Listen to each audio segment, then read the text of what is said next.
had an operation where we negotiated with an organization where we had 100 kilos of cocaine delivered to us. 100 kilos of cocaine in the city of Philadelphia. There was another investigation where we had another case where I was working undercover and I had a gentleman or a bad guy, gangster, delivered to me 1 kilo of crack cocaine. We ended up seizing his car. I drove the BMW convertible for about maybe 7 years. And it was a great investigation in Philadelphia. So in the Caribbean division, it was quite interesting. It was the Wild West down there. And what I mean by the Wild West is you had all your modern day piracy. You had the cocaine trap, you had traffickers and drug traffickers, you had human traffickers, and you basically also had weapons traffickers. There was some farmer or some fisherman from in Colombia, and you're making, say, $50 a month. And all of a sudden, some guy approaches and says, "Hey, here's $1,000. Get these 50 kilos up to San Jose, Costa Rica, and then hand it off to these guys to transfer it further up." Boom! It's like easy money, man. Let's welcome Jack McFarland to the show. He's a retired supervisory special agent at the Drug Enforcement Administration. Welcome to the show, sir, and good to see you. Good to see you, Danny. Thank you very much for having me on this lovely Friday. Yes, sir. Absolutely. Let's start with your story. What led you to join the DEA, how you became the agent, and what you did afterward? Sure. Believe it or not, I was a former high school teacher and football coach for several years, following my father's footsteps. And a friend of mine actually was working as a staffer in Washington, D.C., and he went to Syracuse University, played some football up there as a linebacker, a good friend of mine. And he ends up having a staffing position. So he's working for a senator named Alphonse D'Amato at the time. And Alphonse was a judiciary guy. So Jimmy ends up sending me an FBI packet and a DEA packet for special agent positions. So at home in my parents' house, I filled up both applications out, sent them in. Did I think I was going to get in? No. I was going to stay as a teacher? Yes. But it ended up working out that several months later, I was down in the academy getting yelled at as a 24-year-old guy. So it worked out that way, worked perfectly. And after 32 years, at age 57, if your listeners aren't aware, but at 57, if you're a weapon carrier for Uncle Sam, the FBI, DEA, Secret Service, any of the alphabets, U.S. Marshals, all great organizations, you're out at 57. So I was, I went from 24 years of age all the way to 57, and I was mandatory retired at 57 after 32 years of service. Yes, sir. So you did not get into the FBI, but what was the story with the FBI? The FBI, what happened was I applied to both at the same time, and they were both competing. I said, okay, competing, but the DEA came a calling first, so I grabbed it, loved it, never looked back. Never looked back, man. Said, let's go DEA. Nice. So more than 30 years at the DEA. What are some stories from your career that you can share? Maybe something, something interesting, something that people. Well, I'll put it this way to you. I know we have our time limits here. I can talk all day. Of course, I'm an Irishman, so I can talk all day long. But give you an example.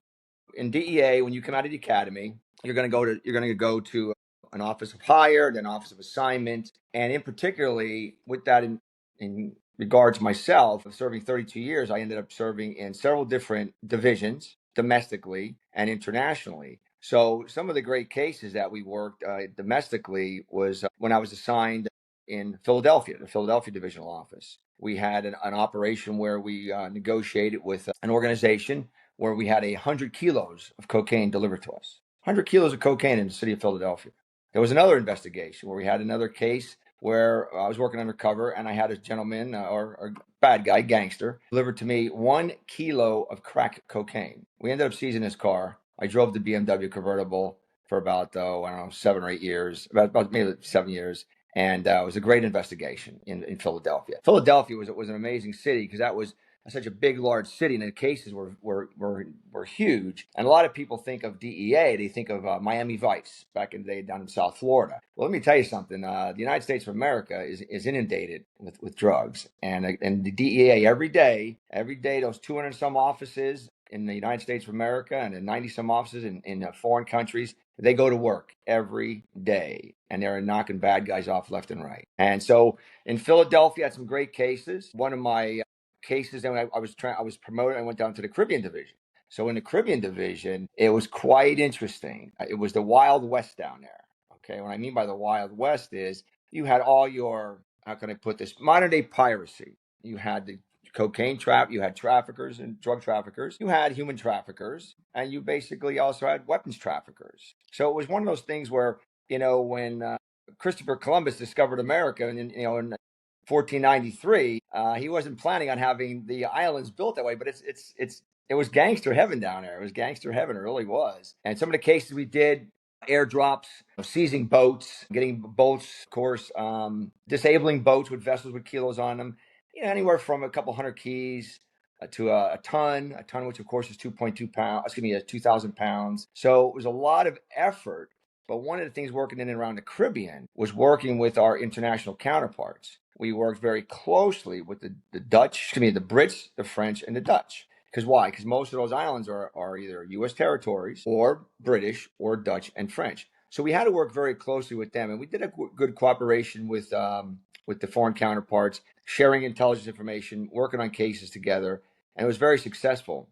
And if I may be so aggressive on this, you picture the Caribbean. Maybe your viewers should know or don't know where the Caribbean is. Well, the Caribbean is a vast body of water with these little rocks in between, from the Freeport, Bahamas to the Grand Caymans, Little Cayman, all the way down the chains, the West Indies, down to the ABCs, which are Aruba, Bonaire, and Curaçao, and over to right off the coast of Trinidad and Tobago, city of Port of Spain. So we're watching the South Americans. We're watching what's come off Venezuela. We're watching what's coming off of Caracas, and they launch, and it comes into the sea. And when they come to the sea, Danny, when that stuff rolls up, two things could happen. One, they'll continue on to CONUS, continental United States, or they'll break to either Africa or Europe. And usually Lisbon, Portugal, if you ever look on a map, I know I'm giving you geography lessons here, but you look on a map, and with Lisbon, Portugal, it's like a nose that sticks out. It's the closest that they can get into. And these characters, and I say they're characters because they are characters, they'll know exactly how much fuel.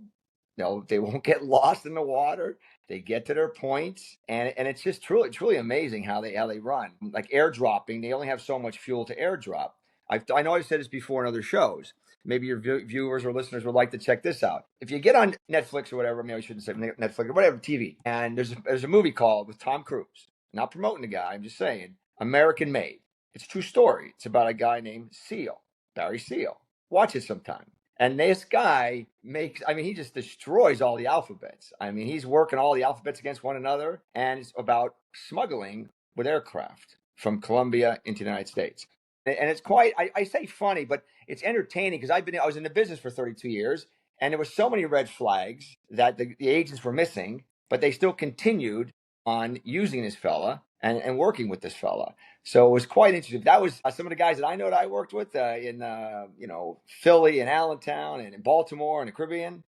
Guy would have been gone, man. He'd been blackballed and out of business, But the other ones, they wanted to let it roll. But some of the investigations, a lot of domestic. How can I put this? We do complex conspiracy investigations to take out drug trafficking organizations internationally and also nationally. And it takes a lot of work. It's not one of these things where, you get on an investigation and you're done in an afternoon, unless it's another technique of investigation called a buy bust operation, where we come in and a guy has drugs to sell, a kilo, 2 kilos, and we just go there and we arrest the guy. We bust them. But that's just some of the things. I had an investigation where we worked with all kind of offices throughout the world, and it's a very, very rewarding career. And do I miss it? Before your next question comes at me, yeah, I miss it. I miss it. I miss the hunt, man. I miss the hunt. Yes, sir. Yes. Yeah, so back to the Caribbean. So you're saying that they crossed the Atlantic all the way to Portugal on the boat just to deliver drugs? Absolutely. One of our last cases when my tour of duty was up after about 4 years down there. We ended up knocking off four Germans. They're on a 52-foot sailboat, and we knew they were coming up the chain, so we were monitoring them up through the. If you can picture the Caribbean, okay, I'm going to give you a think in your head. You got the Caribbean islands to the east of you, so to the right of you. You're heading north to the right of you. The left are your CENTAM countries, your Panamas, your Honduras, your Nicaraguas, your Belize. So they're to your left or to the west of you, and they'll stay in the Caribbean Sea because it's not as choppy or as rough to move through that is at the say Atlantic Ocean. But once they get up to our neck of the woods, which is as it comes up, we're kind of in the top not the top, but we're in the top area. They'll break northeast. So we had to monitor it, and the office that I ran with a bunch of great people, it was a situation where we were monitoring them. We are with the southernmost and easternmost point of the United States. So that means if the Coast Guard would catch a trafficker, they'd bring him to our office because the main office was in Puerto Rico. Our office was like a resident office just east of Puerto Rico, 75 miles east of Puerto Rico, as was my buddy Charlie, who had another office in St. Thomas. So they would break. But before they put that go into the Martins that way, we'd grab them. We'd grab them with Coast Guard, customs assets, our aircraft. We'd stop them. We'd get them. And so these people, when we hit them, they were brought to the federal building. And after about not having a shower for about 7 or 8 days, going from South America up to where we were, because they're sailing, wind, and of course they had power, they had motors as well. They didn't smell too well, so it was quite an interesting group there. I think it was three guys and one gal, and they were breaking for Europe. We got a bunch of dope, a bunch of kilos. I don't remember exactly. A couple hundred keys we got from them. Knocked them off. Oh, it's a day. It's a day in the life in the Caribbean. Working the drug trade. So, based on your experience, how do you think drugs usually come to the U.S.? Is it mostly in the Caribbean, or is it the southern border, or maybe some of that is made inside the U.S.? What's your perspective on that? Well, that's a whole different intelligence question to ask me. I'll give you a quick version of it. Okay, a quick version. You have multiple ways any type of the fentanyls, the heroines, the cocaines. The crack is pretty much of a dead issue, thank God, for many years now. Back in the 80s and 90s, she was rocking and rolling, and that was one of the things that we were really hammering on. But you're going to have your shipments coming in container shipping, okay, over water. We have an investigation now. We did that in Philadelphia with 1,000 keys, 2,000 pounds, which is about a ton. We ended up knocking a freighter off. You're going to have that working because remember, it's got to move from South America. It's either got to move by water to go that far in air. It's just not going to make it. I mean, it can, but it's going to get picked off with today's radars. They're going to get they're going to get taken over, or they're going to go via land. What I mean by land is they're going to, once again, geography lesson. Let's say they come out of Colombia. Now they have to go all the way up to 7 CENTAM countries into Mexico. And those cartels in Mexico, man, they got to have some type of agreement with those guys from down south, meaning the Colombians, because they're not going to let that stuff pass through unless they're getting their cut, meaning they're getting their money. So picture the border. It's from Brownsville, Texas, all the way over to San Ysidro, California. We're San Ysidro, just north of Tijuana, south of San Diego. It's 2,000 miles of border, and it comes in. It comes in that way. It really comes in that way, and it's how can I put this? It's a game changer if you're knocking off organizations either on water or containers. But also, please remember that is something where you're from your border activity coming through has to be taken off. We try to take it all off, but it's just almost impossible. And you talk about making stuff in the U.S. of A. Most of it's going to be made or distributed in the U.S., but also it's going to be manufactured mostly in Mexico. And because of the cartel personnel, the seven cartels down there are really working it, and that's where we're trying to hopefully how can I put this deter it from coming in. Deter, but there's so many ways of there's the educational side of it. But when they say to me, our name is the U.S. Drug Enforcement Administration. Yes, there's an educational part to it. Absolutely, drug deterrence, demand reduction, absolutely. But when I raised my right hand, it was all about going after and enforcing the federal drug laws, taking people's liberties away, seizing assets, seizing dope, staying healthy, not getting injured or shot, killed, or wounded. And that's the techniques that I was involved with. But to answer your question quickly, many ways to come in. I mean, people are so creative, if I may, so creative. Picture this, Danny. You have wood, okay? Wood's, say they're 2 feet, say 12 inches wide, cut into 6-foot boards. And what they do is, say they plane the corner off the board. They'll dig out the wood inside of it, and they'll put 1.1 pound, half kilos in it, seal it back up. We ran into that seizure like that in a case in Philadelphia. Dug the wood out of it, put it with 1.1 and we call them half keys, ones versus 2.2s, full kilos, sealed it back up, and then put it in a 50 some odd foot trailer container that has a cargo ship has, I don't know, maybe a couple hundred containers on it. Now, if you don't have intelligence information, I don't care how many dogs you run through it in there, dog's not going to find it. Dog's going to fall over from working too hard. So you have to be able to say, oh, we know where it is. We got it. Let's get it and seize it. So that's what we did. We did. Yes, sir. And now that you're retired, and this is more of a commentary question, but do you think that the recent deployments of troops to the Caribbean and some efforts on the southern border by the federal government will help deter those drugs coming into the US? Or do you think that even that is not enough to stop the flow because it's just so big, and then people find those sneaky ways to get it in the US? Well, it's a great question. I won't politicize this too much, but any way, shape, or form that we could effectively stop narcotics, drugs from coming into the United States of America, I'm all for it. If you're gonna put military on the border, do it. If you're gonna put some boats in the water down in off the coast of Venezuela, do it. Why? That's what we used to do all the time. It's just that it's much more in the light of things right now. Okay, so but do it. Are we always understaffed? Absolutely. I mean, I would love to see DEA grow from, I won't give you exact numbers, but, say we're 5,000 plus. I would love to see us at 10,000 special agents and working the enforcement angle of it. And also the host country, they need to step up. Those that served overseas, that served in the countries of Mexico, they know more than I because they served it. And that's where the host country's got to step up. And everyone keeps saying that is because of we have this appetite. Well, it's true, and that's where your educational side has to come in. Your demand reduction side has to come in. Is it going to stop? Well, did alcohol stop back in the 20s and 30s with prohibition? No, it didn't, because there's always what's the deal, Danny? The deal is everybody wants to make the almighty dollar, and it's hard to say when you send a load and you're some farmer or some fisherman from I don't know, I'm sure Cartagena down in Colombia, and you're making, I don't know, say $50 a month, and all of a sudden some guy approaches and says, "Hey, here's $1,000. Get these 50 kilos up to San Jose, Costa Rica, and then hand it off to these guys to transport further up."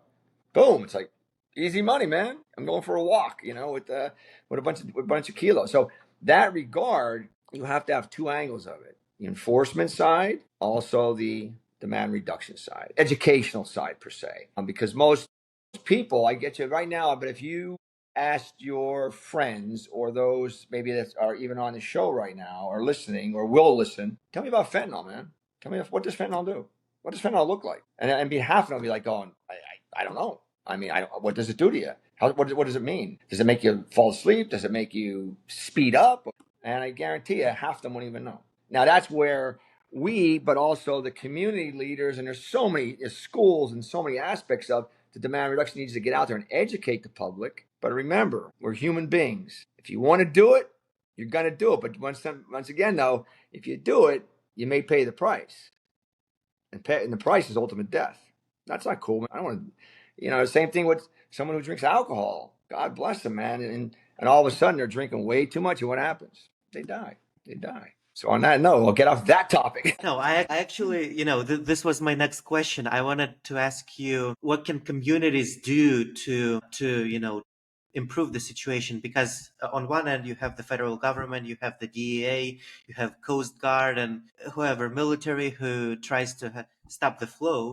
But then once drugs come into the communities, how can the leaders educate the people or maybe do something to not let it spread over those communities? So you mentioned education, which is Yes. a big part, but maybe you can dive deeper into that, or maybe there are some other things that leaders can do on the local level to help. There's no doubt. I mean, there's people in the communities, I'm sure, where you're located. There is the help assistant groups, some type of groups that are going to deal with the demand reduction, educating people. I don't care if it's a simple I'll give you an example. A Catholic youth organization, CYO, gets together and there's 50 people in the audience. Well, at least you're touching and you're telling those 50 people what happens. And then those 50 people go out and tell more and more people, word of mouth. And people get involved. And maybe, I don't know if you remember this one. This might be too early for you. But Nancy Reagan back in the day, she used to talk about say no. Remember President Reagan's wife? Just Nancy Reagan, just say no. That was her big deal. Yes, it worked to a point. But on the flip side of it, as I told you earlier, when the crooks come in and the gangsters want to promote, it's a dangerous, dirty business. Because of why? Because of money. Money, money, money, money. Dope moves north, money moves south. Or dope can move east as well, basically. And that's the truth. Majority of it will go in that route, movement.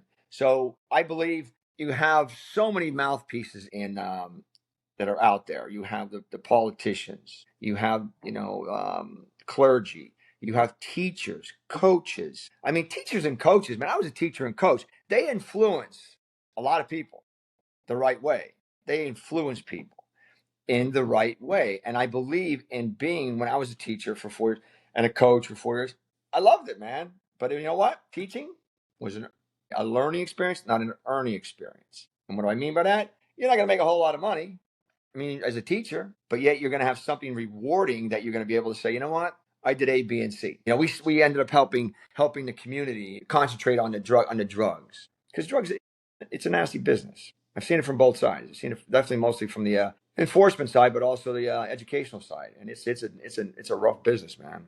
It really is. Yes, sir. And for those who would like to join the DEA, and you shared your story, it was, maybe you got lucky a little bit because of, the connections that you Yeah. had. Okay. Yeah. But for those who just wanna, try to get there, what is the path to apply, or maybe to, to get involved with those things to get a chance to join? Great question. Okay, number one, DEA, my opinion, the finest law enforcement agency in the world. That's just my opinion. Okay, others can say the same thing about their agencies, but that's the DEA. Okay, education, got to get that. You got to get that 23-year-old. You're gonna get that undergraduate degree. Nice if you got the master's degree, if you got the JD, whatever education you can get your hands on, do it. Don't rush out of college just because, oh man, I got to go and get some local law enforcement experience. It's great, but if I can stay for another year and get my master's degree, now what that does for you is it moves you up the chain, maybe a little faster when you have that master's. Undergrad, your BA or BS, master's degree is nice. But my thought is, look at me. I was a teacher, a football coach. My roommate in the academy was a United States Marine major, U.S. Naval Academy graduate. Whoa, right? Like, whoa. And I'm on the same playing field with this guy? Like, wait a minute here, And we hit it off, and of course, we were great together. So for people that are wanting to come on, the DEA does one mission, and that is the Controlled Substance Act, Title 21 we enforce. Look it up for your viewers that are interested. We do one mission, one title. Unlike the Bureau, their statutes, I think they enforce, like, don't quote me, but 225, 230 federal statutes. They're all over them. They do all kind of things. But then again, they're 3 times the size of us. Great organization, 3 times the size of us. But with the DEA, you could be in there and working drugs in Kona, continental United States, but then you could be transferred overseas. How cool is that? You get a stint down south.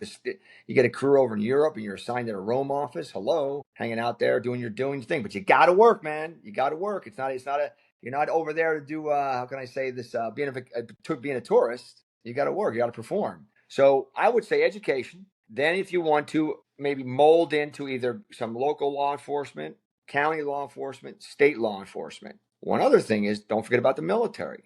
You could come out of the military with some captain bars, some lieutenant bars, if you did the right thing. That's highly looked upon with your DD 214, which is did you serve in the military? I did not serve in the military. I was fortunate where I went from. I know I'm talking about myself here, but I'm usually not like this. But going from being that teacher coach to get its selection to be part of the finest law enforcement agency in the world, and I spent 32 years in it. Loved it.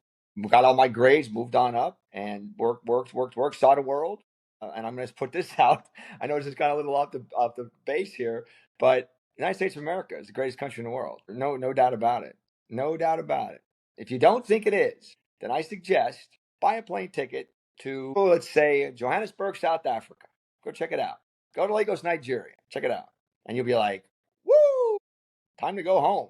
Time to go to Uncle's. Oh, no, I'm not saying anything negative about those countries. People who live there, they do their lives. But when you're used to the United States, when we lived in the Caribbean, this is a funny story. My wife and I, we lived down there. You'd walk into the grocery store, and the grocery stores in the States, how many boxes of cereal, kinds of cereal do you see in a grocery store?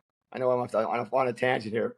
You'd see like in the States here, 50 different kinds. Oh no. You go down there, you got maybe 5 or 6. You got Raisin Bran, you got this one, you got that. It's different, man. Third world country under the American flag. So there's give and takes. There's give and takes. But I would say education, see if you can get some experience with your personnel, either local law enforcement, county, state, and also military. And then apply to the feds. The feds a big show in town. It's the big show. I'm not trying to take it away from the other law enforcement, but if you want to, go with the federal personnel, you got to have some backing. You got definitely have some backing for it. All right. Well, thank you, Jack, for sharing all of these stories and advice and why the DEA is the best agency administration in your opinion.